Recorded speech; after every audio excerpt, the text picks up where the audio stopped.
Bonjour, Nabato, tout le Chancel TV officiel. Partout ici que vous allez, vous Hollanda, Chancel TV officiel.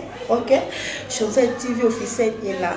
Ok, pour la station le lot, vous avez aussi doctrine à l'Iloba.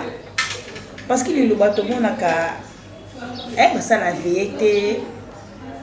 Ça bien la format, tout le monde a baillé, le vraiment tout yeba. Doctrine à l'Iloba, et ça ni. Et on a topé ça maloba na moko ya bato ya liloba ameka ko expliquer biso parce que tout le monde on dirait c'est le roi l'église moko bima soki wapi ba yemba belé basambela la formate to yeba concerné ngo lelo bato tout ba na ba chancel bolada na pesi maloba et puis moko ya kacha liloba la parole na ningo lobi oya poso ba si doctrine doctrine sotali eza tozwaka sujet nde tomona na doctrine eza église ya liloba esalami mpa moto te mais église ya liloba eza ye moko nzambe parce que olobi ke liloba basambela kaka bayembaka non babi bien soki ozoyemba eza kosambela mbala mibale babi moto azoyemba asambeli mbala mibale soto la nisi doctrine eza ebele soto tali jeune nzambe atalaki batu abasalela batu mingi tomonaki po nzambe apesa moto eloko fo asala jeune asala veye abuma nzala non soki natuni eloko neti papa na ndako soki oza na posa mwana aza na posa exemple papa naza na posa 15 000 francs nasomelo ese fo gêner non nzambe pa lingaki un jour mutu azala po asalela ye to libala tout voyer jamais ko gêner bamakomi ezali bible esalama utakala avant prophète Konde ana kata mokili bible ezala so total virgin so fofongoli Esaïe 58 les virgins babi na titre nango voici les jeunes que vous trapézez so total Esaïe 58 so total ni oyokango ndenge virgin ezakuna ils ont Esaïe 58 ceux qui ont la pose à côté tembe hôtel la biso to côté Esaïe 58 otangi au mon vrai jeune onzamba sepela na OK, merci. La 6e verset. OK, merci. Est-ce que l'église de Liloba est gênant? L'église de Liloba toko gênete. To gêner par rapport à lui. Parce que dans moi l'église biso to wuti l'église so sambelaka. Babi faut gêner.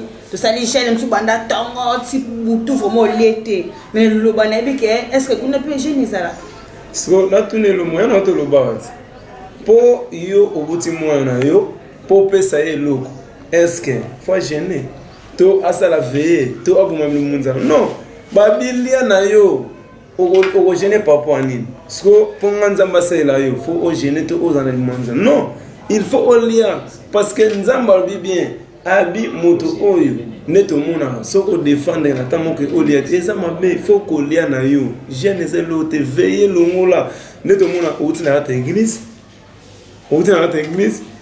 ozozonga outi veille wena ata ndako tena ndako comme vide ba ibio obeta libakote beta libaku donc eza bilomo eza bisala sala nzambe a recommanda biloko wana te nzamba boya kosa biloko wana donc eza bilo moko mokili bolanda ngote eza ba esprit démoniaque ezalaka te mutako gêner les vrais jeunes abi partage ton père abi moto aza na nzala pesa ekwanga voici ya on totanga na Esaïe 58 ya Esaïe 58 6e verset abi kabola lipana yo na moto nyonso aza na nzala les vrais jeunes ya mwana moto azange lambazwa latisai habito kuviba ofele ba veuve les vrais jeunes moto atani moni otalibo ande kwa za lote kabela et voici moto asali jeune mais c'est important monter sikoyo merci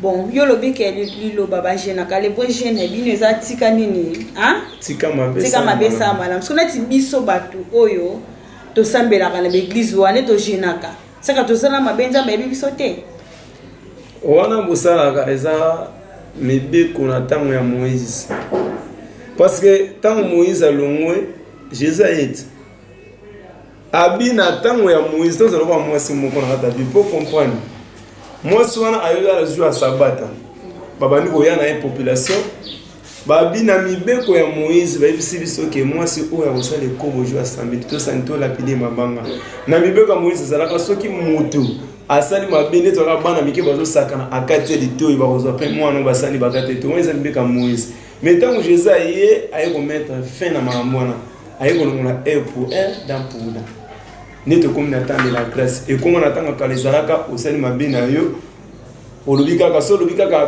boye libulu esana etumuke komena ntango ya Jésus tokomi na grâce mo bokokende osali mabe na yo na nzambe ndenge monasalaki yango ozokosa ya nzambe yango omonaki place wana biso togénéraka te les vrais jeunes toza na makomi eza kwasi oyibelo épreuve ezali ezali na peso verset eza na Isaïe 68 6e verset au kiti 6 7 so botangi yango ocomprendre que les vrais jeunes titre nango voici les jeunes que je prends plaisir vrais jeunes veillez to veillera te tola la peine avec l'église te et le mot pété eza bon to chité. OK. Liloba, eza église de réveil ou pas? Ce total titre réveil zani. Réveil. Élection.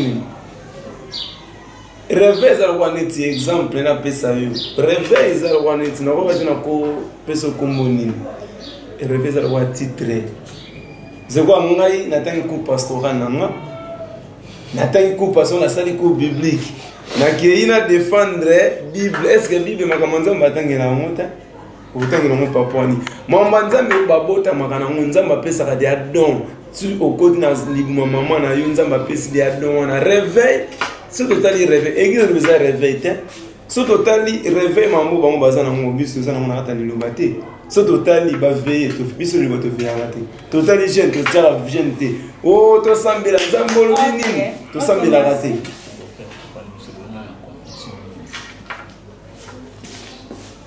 OK. Vous faire comprendre biso. Liloba ça la délivrance, c'est la mona l'église nous ça la délivrance. Hein, on s'appelle délivrance, on senti peu nous tozo koya mulimo peso bima, mulimo peso bima. Eh ngai nekei, mais liloba place wana vraiment la mona délivrance c'est la raté. Kako yemba lipamboli voilà. Hein lipamboli na bino ni kolaksa nini? Neno mwa lingaka lipamboli na to mona ka église nyeso lipamboli muta benira mutezaka imonzambe. Mais bino liloba ke lipamboli wana. Hein? Ezara ndenge nini toyeba ko to ke lipamboli ba pambola biso. Non. Pe tengi toyeba pe lisusu liloba ebima na nini tengi toyeba ngo parce que biso nyonso tout vraiment toza na vraiment tozoyeba te église ya liloba wana. Liloba bokenda na stade botondisi o. Bokende be botondisi osala ba salongo e. Liloba la salongo lo la matiti na prince. Hein? Salongo eza recommandation utanzamba salaki mokino. Omoni nzambe alinga place salite zate. Salongo eza na Bible. Nzamba pesaki prophète makambo oyo alakisaki salongo. Satan avant na resika salite zani. Yango mona mutali boma so komeni boma asani akota na fu. Nzambe siko alingaki nwango mokili mutu fe abala yango mona kisimo kimbangu apesaki prophétie. Abike moto akoya ata bobominga me moto akoya yango mona kikimbango akina sina kombo na sinini. Bitosala ka salon ozali comme ça ça na ta Bible. Salon ozaza to sala salon propreté tout ça parce que nzambe azam ta propre. Satan ndalinga ka salite yango moni biso vis-à-vis na ta liloba to sala salon. To sala on peut intérêt to bete bo papier ça va to mo to sala non to sala ngo gratuit. Salon ezam mondi mobimba. To sala salon. Les gens recommandent ça dans ta Bible. Les gens menent plus de promesses. Moi, je pas prophète à la qui se sont moi dit qu'il faut que ça la salon partout. Et on a un martyr partout, nous sommes basali ba terrasser salité mais biso to les côté ba fouti biso peut-être dans le côté dans terrasser to ça la salon tout. Donc ezaka makambo onza menenga pese lié. Ezabon. OK. Tengi to landa toyoki ndenge ozoloba inspiration sikoyo tokoti na misuni parce que ngalinga musuni makasi hein inspiration musuni ke et vous te bino puis que motika kolia musuni eza ndeko na yo musuni ndeko la ngai eh tengisko to yeba ke kotika kolia musuni botika kolia musuni eza mabe na sens ni tengi to yeba ko lelo vraiment omoni pona musuni na webisa yo musuni tozonga na jardin nzamba lingaki nini na kata jardin asali Adam na Eva premièrement asali mokili asali bambisi banyama tout asali dene muta kosala moto lokwa ngana yo ne nzamba apesaki mibeko atie arbre de vie arbre de connaissance du bien du mal ne nzamba apesaki recommandation abi moto na place na kata jardin mais bikela muwana moi aussi ma ezate nakata jardin batebele basala confusion o Adam na Eva balia mboma o basala ekobo non baboma souffle de vie baboma mwana ya meme mpate yango biso na lobato yimbaka elanio donc baboma souffle de vie nzambe alingaka mutata ngisa makila te beniteza na kata liloba mais netiwe point koboma mutu otangisa parce que toto ata lelo tozo makila ya nyama oza na kata libanda neto bimisita musoni de kabima libanda cameraman na biso soto lobi abima libanda to tia makila ya meme a to zi makila ya ndeke to tia makila ya moto tia mona verre 3 verre yo bima libanda opuna makila ya moto na nyama eso yiba ke to zi makila ya moto yango ya meme yango o ya moto ba tia na verre yo puna makila ya moto na nyama mnyama abotaka moto ba botaka Niama azana connaissance mutu pas na connaissance kona yebiso tongo etani ndeka yeba ndeni ke tongo etani niama abotaka mutu pa botaka niama pendinga zana asa alia ka niama azana makila pina mai yango mo na jardin d'Eden soki lelo nzambe apesa mabe na kata jardin pembe na mutu parce que abota souffre vie soto zo to zakana makomi songo confirmer mosuneza mabe natanga Moïse natanga Moïse ezalaka mutu soka asali mabe azuni ya mwa bato asali ni abomi mbeka mais natanga na biso aboyi eza na makomi soto zo eza na Esaïe soto bandika ka baba ndaka na Esaïe 10 soto zo na Esaïe 10 wana ubandika 10 soto zo Esaïe 10 to sika Esaïe 1er verset 1er to cheka na 10 Esaïe 1er verset 1er to cheka na 10 wana pona misuni soto tangi yango o comprendre ko bandi na 10 11 tio ina 12 o comprendre nzamba bi aboyi susu sacrifice ya makila ya nyama na boya mpa nzamba na matu na confirmation o ina Esaïe 1er verset 15 okay nyoso ba verset ya mwana so landila ngo o comprendre wana misuni na kata liluba nzamba boya kyango okay ba tout bazolanda c'est que bino na liluba ba contredire nzambe parce que nzamba bi mutu nyonso tout il faut eza la mokilo photo lia neti ko liluba bezo tiksa ba tumisuni est-ce que monde entier mobimba boko tika musuno te bino na bino ka ta liluba te boko tika misuni na lobi boye Paul achaki biso na ere babi nyoso sana kata wenze oliango voilà nakata wenze na Paul abiongo nyoso sana kata wenze sani toliango voilà sona tu na kata wenze ba sete zali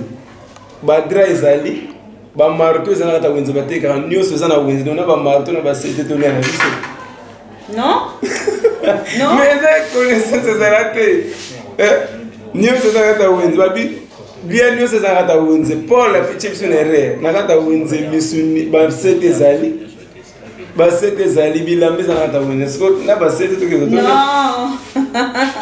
baba exemple biloko nyonso tu faut excusez so on a kina wenze neti na bameminga na fete so na mwenge bilo ba vérité ezana so botie wana so sezana matiti ezana na kolia unga ina sani nani makoso batilo pena makoso mena boya ngo na kolia mote ya na pesi makomi na pesi ba verset OK bon to monaka ba publicité le kaka na TV mais to mona stade ba plein bo c'est que bozala batu bobenga bo poser ba publicité na kuzu ke po elilo besa sen lo bezo sala be botonda wa bango tout hein ata kutu match batonda bongo te na biboye omoni ko faire longo alobango bien babi vérité le côté yana sincère mais vérité yana sikali et comme temps oyo babi mwana moke na moto akokamba bango omoni bana nzambe esala ni publicité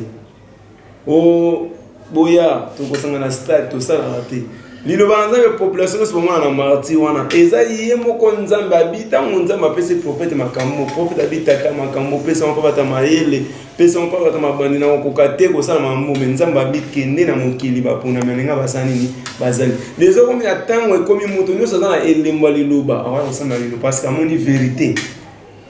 OK na zo tuna neti liloba banzembo boyembaka banzembo wana pourquoi pas na matanga batiaka ngote tomona mujemba liloba kufi nzembo wana bakotonga na matanga te pourquoi bobibi eza ndima nzambe boka bolama bisika batikaza na ma liloba nzembo liloba na matanga ezalaka te ta mari misambo bazoyemba balombongo baba moezi mbiye banzembo bango tout ebetaka na matanga mais mujima liloba soka kufi pourquoi banzembo betaka wana banzembo na biso ebetaka wana te banzembo na biso na beta bibembe te pourquoi ba wana nzamba yibi bango teka liloba nzamba yibi banzembo yango ya mukino timito yeba na biboye omoni elongo bosana banzembo liloba eza banzembo moni banzembo so to mona na mokile beta o ozi banzembo so to mona na ba déjà banzembo mo ya ba feshite ou ta deuxième monde mais banzembo nzambe o ayemi sana hata bible uta Genèse Apocalypse mutayiba te banzembo za hata bible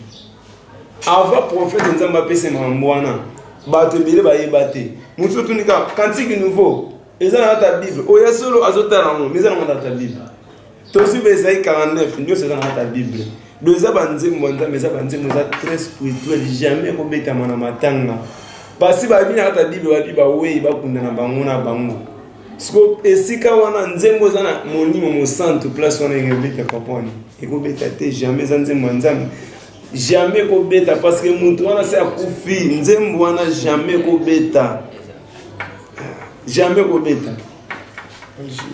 OK Tolandi oko expliquer biso vraiment le loto yeba vision liloba izarani vision liloba neti ya vision neti na nini neti vision liloba quoi ba prophétie na bino ninge zaki amunta yo yebike mama wa bope mkende satape asakolake satapa asakolaka bino yebike liloba eloko prise na bino zaka prophétie ta na kanga mimbala moko omoni na répondre le moko na otolo bano mo musala nzambe Satan passe à la makasi parce que Satan azaki premier ange nzamba salaka neto mona ba ange de lumière azaki premier ministre ce que Satan passe à kolaka mais professeur Satan a web ce que lobe okende poto mais geruze zati ya omona kandoki soka kangi mutu na singa ali ai awa ofungola te sko liloba solo bi prophétie ya liloba prophétie ba ekola kangote mais prophétie ba bota makana mo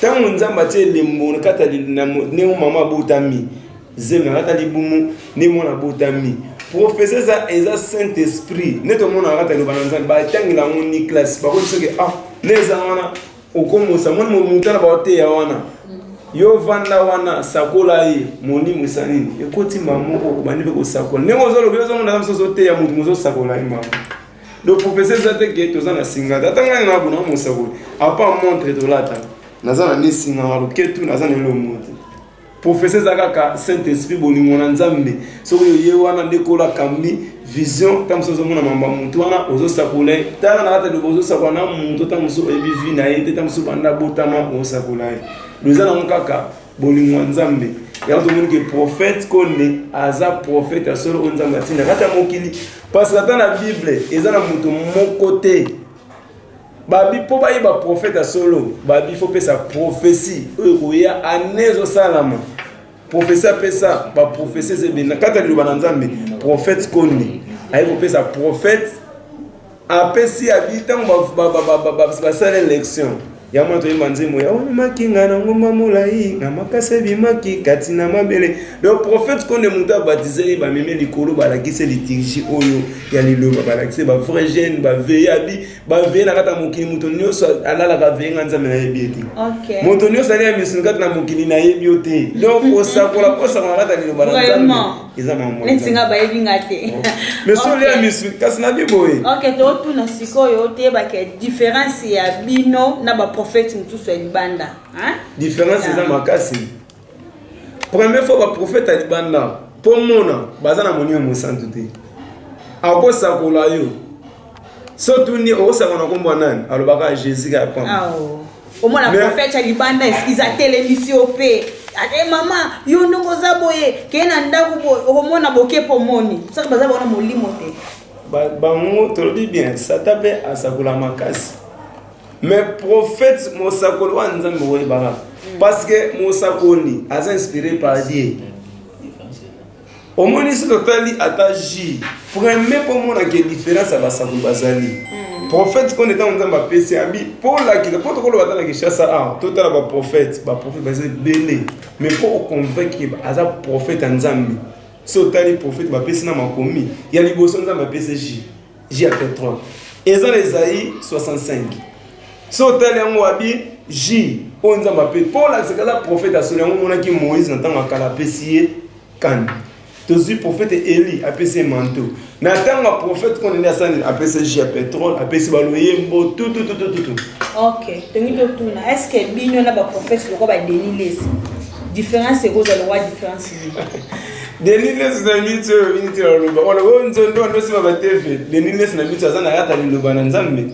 So tali atana ba image omona ngo Denis so benga atana mito benga.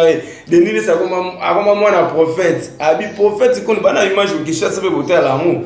Denis abi mutu kwa prophète basakana na yete. Denis o nzondo ndo sima mayo azima TV bo. Lelo akom ko ndima prophète konde.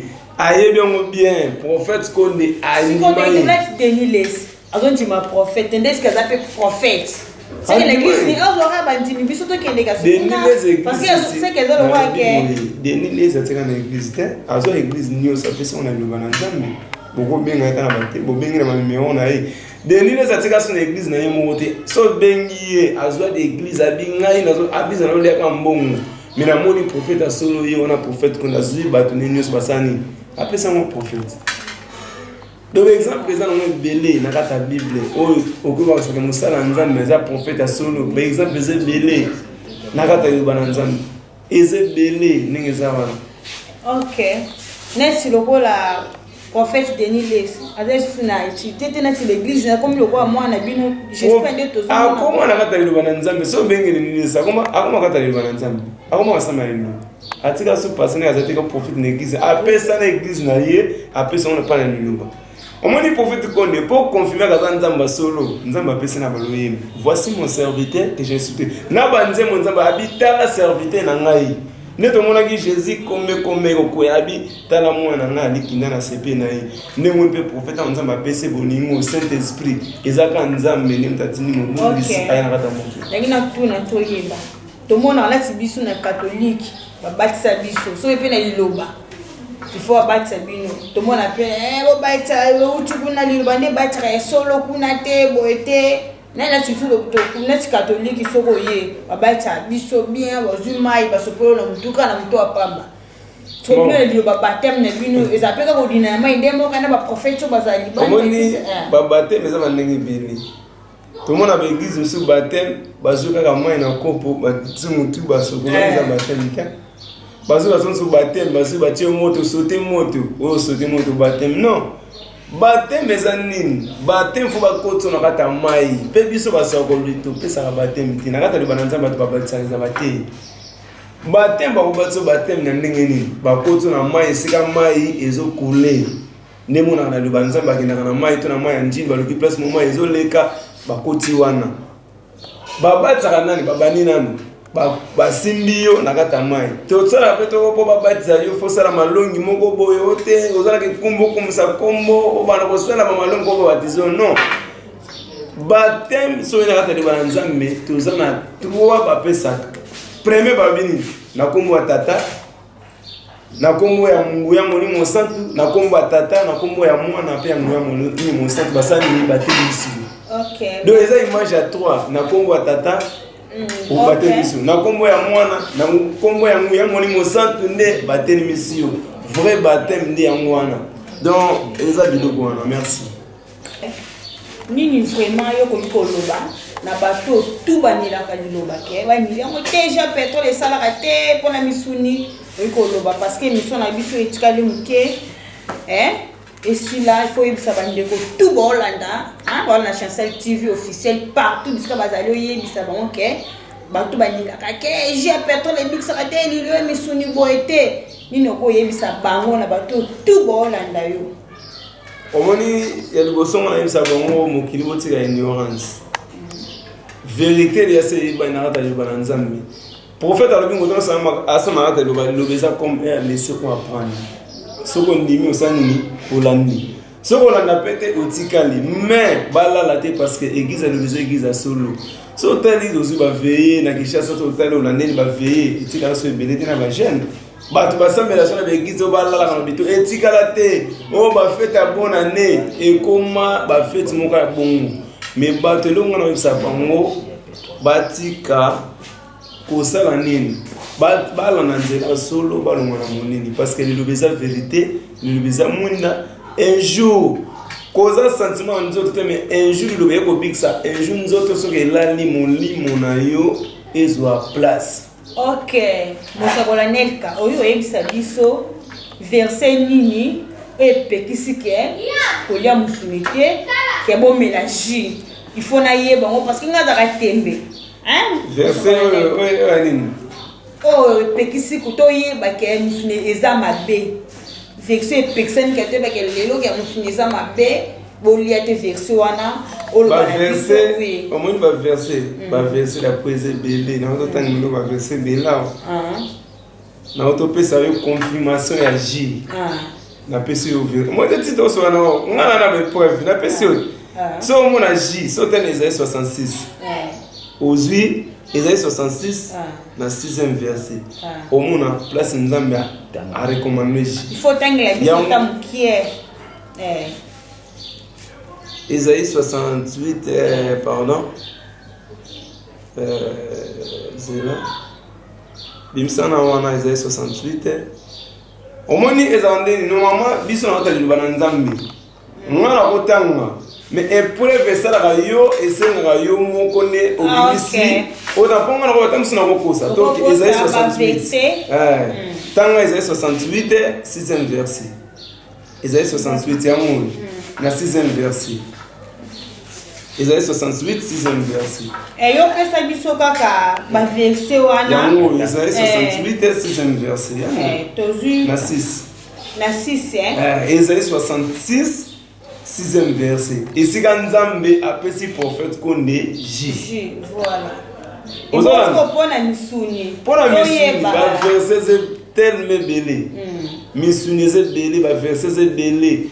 Omoni mission premièrement il faut que le gâteau soit ngila moto to ka bena jour moto ko vanda to ko poser ba question c'est belé ça non belé ba verset mission ça tellement belé ba verset veiller et c'est bien on appelle ça qu'on a veillé on a so zui ata prière ko banga ganga Nzambe na pas so tel na matie to zui abi na boyi ko bosambela ko ba hypocrite ba synagogue na boyi biloko na so zui matie donc nous allons belé biso be preuve ezali na lo balanza ministre salaka na kata nyonso eza na ta Bible ezala virgin eza na ta Bible verrier eza na ta Bible oh salongo tout eza na Bible prochainement nde tokosala émission moko topesa ba détail presque nyonso na lobi na pesi déjà ba verset biloko nyonso na toloba na pesi na verset c'est bon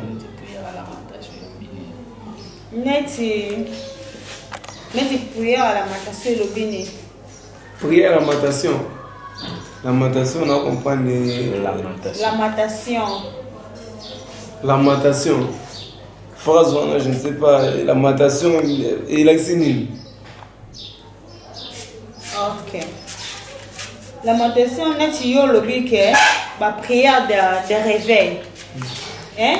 neti liloba ke liloba nde eza réveil te po liloba eza réveil te ndo lobi liloba koza la réveil te liloba eza réveil te bon liloba to comprendre fait to comprendre liloba eza église oyo eza nzambe pour comprendre eza église nzambe eza kwa ngai soki exemple naza na boti te voilà na boti te naza na posa na somba lupango na ko tyango na komboni na tyango na komboni na tyango na komboni kasi la na ko ya pesa ngoni siko liloba eza yemoko nzambe so tozwi topesa preuve pour comprendre eza église yemoko nzambe liloba eza ya prophète qu'on était mais le prophète qu'on eza représentant eza église ya bato nde nzambe apesi ye amema mais église ya nzambe yango topesi kombo liloba na nzambe eza kombo ya nzambe so tozwi Jean 1er verset 1er balobi la commencement était la parole et la parole avec Dieu et la parole était Dieu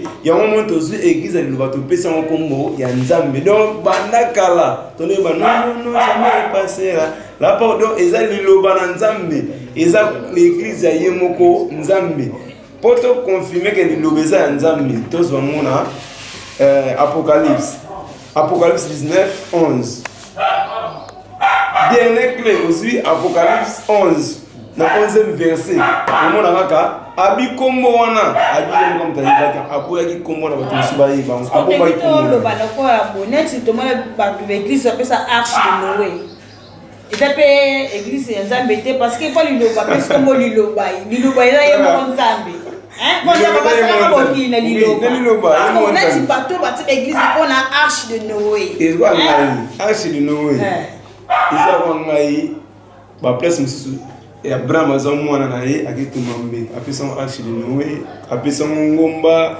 apesa montagne de Sion eza ba lemo ka nzambe ta sala ke sala ba prière OK eza kombo nzambe te sikono tune lo moko soki exemple sona bike toke na ndako ya nzambe toke na ndako ya nzambe siko fo pesa ngo mona ni nzambe siko ngana sa église ngana pesa ngo kombo ya